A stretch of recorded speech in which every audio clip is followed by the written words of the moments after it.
വാൻചോ കേക്കിന് ആ ഒരു ഒതൻറ്റിക് ആയിട്ടുള്ള ആ ഒരു ഡിസൈൻ ഉണ്ടല്ലോ, വൈറ്റ് ചോക്ലേറ്റിൽ ഡാർക്ക് ചോക്ലേറ്റിൻ്റെ ആ ഒരു ഡിസൈന് പല വിധത്തിൽ നമ്മൾ ആ ഒരു ഡിസൈനിങ് ചെയ്യാറുണ്ട്. എന്നാൽ കസ്റ്റമൈസ് ആയിട്ടുള്ള പല ഡിസൈനും മാറ്റി ചെയ്യാറുമുണ്ട്. എന്നാൽ ഇത് നമ്മുടെ സബ്സ്ക്രൈബർ കുട്ടിക്ക് തന്നെ വേണ്ടിയിട്ടുള്ള കേക്കാണ്. ഒരുപാട് കേക്ക്സ് നമ്മളടുത്ത് നിന്ന് ഡിഫറെൻ്റ് ആയിട്ടുള്ള ഫ്ലേവേഴ്സ് വാങ്ങാറുണ്ട്. അപ്പോൾ ഇന്നത്തെ കേക്ക് ഞാൻ വിചാരിച്ചു ആ ഒരു വാൻചോയുടെ ആ ഒരു മൂഡിൽ തന്നെ, ആ ഒരു ഫീലിൽ തന്നെ ഒന്ന് ചെയ്ത് കൊടുത്തേക്കാന്ന്. അപ്പോൾ ഞാനിവിടെ 7 ഇഞ്ചിൻ്റെ ടിന്നിലാണ് കേട്ടോ 1 kg ബേക്ക് ചെയ്തെടുത്തിട്ടുള്ളത്.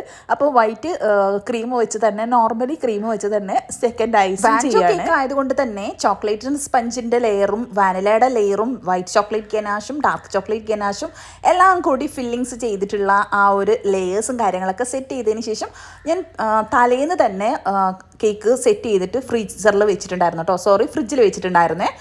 എന്നിട്ട് പിറ്റേ ദിവസമാണ് സെക്കൻഡ് ഐസിങ്ങും കാര്യങ്ങളൊക്കെ ചെയ്തിട്ടുണ്ടായിരുന്നത്. ബാക്കിയുള്ള വർക്കും കാര്യങ്ങളൊക്കെ ആയിട്ട് പിന്നെ സമയം കിട്ടിയിട്ടുണ്ടായിരുന്നില്ല. അപ്പോൾ പിന്നെ ഞാൻ ചെയ്തിട്ടുണ്ടായിരുന്നു സെക്കൻഡ് ഐസിങ് ചെയ്തതിന് ശേഷം ഇതുപോലെ സൈഡിൽ ലൈൻസും ഡിസൈൻസും കൊടുത്തു. എന്നിട്ടൊന്ന് കുറച്ച് സമയം ഫ്രീസറിലോട്ടേക്ക് മാറ്റി. കാരണം നമ്മൾ ക്രീം പെട്ടെന്ന് ചെയ്തതായതുകൊണ്ട് തന്നെ ഈ ഒരു വൈറ്റ് ചോക്ലേറ്റ് ഗനാഷ് പെട്ടെന്ന് കുത്തി ഒലിച്ച് പോകാൻ ചാൻസ് ഉണ്ട്. അപ്പോൾ കുറച്ച് സമയം ഒന്ന് ഫ്രീസറിൽ വെച്ചതിന് ശേഷം ഞാനിതിവിടെ പൈപ്പിംഗ് ബാഗിലാക്കിയിട്ട് ഡ്രിപ്പിംഗ് കൊടുക്കും. നമ്മൾ സ്പൂൺ വെച്ച് ചെയ്യുന്ന സമയത്ത് ആ ഒരു നീറ്റ്നെസ് കറക്റ്റായിട്ട് കിട്ടണമെന്നില്ല. സ്പൂൺ വെച്ചിട്ട് ചെയ്ത് കഴിഞ്ഞാൽ കിട്ടൂല എന്നല്ല കേട്ടോ. ബിഗ്നസ് ആണെങ്കിൽ ഇതുപോലെ പൈപ്പിംഗ് ബാഗ് വെച്ച് ചെയ്യാം. അപ്പോൾ കുറേ വീഡിയോസിൽ പല കാര്യങ്ങൾ നമ്മൾ കാണിക്കുന്ന സമയത്ത് കുറേ മെസ്സേജസ് വരാറുണ്ട് കേട്ടോ. നമ്മൾ ബിഗ്നസിന് ചെയ്യാൻ പറ്റുന്ന മെത്തേഡ് തന്നെ പറഞ്ഞിട്ടും ചെയ്തിട്ടും കാണിച്ചു തരുമോ, അപ്പോൾ അതേപോലെ നമുക്ക് ചെയ്യാലോ എന്ന് പറഞ്ഞിട്ട്. അപ്പോൾ അതുകൊണ്ട് ഞാനിവിടെ പൈപ്പിംഗ് ബാഗിൽ ഞാൻ മാക്സിമം പൈപ്പിംഗ് ബാഗ് തന്നെയാണ് കേട്ടോ യൂസ് ചെയ്യാറുള്ളത്. പിന്നെ ഡാർക്ക് ചോക്ലേറ്റ് ഗനാഷ് ഇതുപോലെ പൈപ്പിംഗ് ബാഗിലാക്കിയിട്ട് ടിപ്പ് ചെറുതായിട്ടൊന്ന് കട്ട് ചെയ്തിട്ട് ഞാൻ ലൈൻസ് കൊടുക്കുന്നുണ്ടോ. അപ്പോൾ ഇടയ്ക്കൊന്ന് മുറിഞ്ഞു പോകുന്നുണ്ട്. കുറച്ച് തിക്കായി പോയിട്ടുണ്ടായിരുന്നു ഗനാഷ്. ഞാൻ കുറച്ച് സമയം ഫ്രിഡ്ജിൽ വെച്ചു. ലൂസായിട്ടുള്ള ആ ഒരു ഗനാഷ് ആയതുകൊണ്ട് കുറച്ച് ഫ്രിഡ്ജിൽ വെച്ചിട്ടുണ്ടായിരുന്നു. അപ്പോൾ ഭയങ്കരമായിട്ടൊന്ന് തിക്കായി. പിന്നെ നമ്മുടെ കൈച്ചൂടുണ്ടല്ലോ, നമ്മൾ കയ്യിലിട്ടിട്ട് ഒന്ന് പ്രസ് ചെയ്തതിന് ശേഷം ഇതുപോലെ ലൈൻസ് കൊടുത്തു. ലൈൻസ് റൗണ്ടിൽ കൊടുത്തതിന് ശേഷം പിന്നെ നമുക്ക് വേണ്ടത് ടൂത്ത് പിക്കാണ് കേട്ടോ. അപ്പോൾ ഈ ഒരു ഡിസൈന് പല ടൈപ്പിലായിട്ട് ഞാൻ ചെയ്യാറുണ്ട്.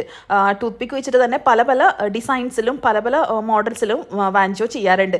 അപ്പോൾ കുറച്ചൊന്ന് ആവേശം കൂടി അവിടെ ക്രീം കാണാൻ തുടങ്ങി കേട്ടോ. നമ്മുടെ ആ ഒരു സ്റ്റിക്ക് വെച്ചിട്ട് വലിക്കുന്ന സമയത്ത് ആവേശം അത്ര വേണ്ട എന്നുള്ളത് നിങ്ങളൊന്ന് ശ്രദ്ധിച്ചേക്ക്.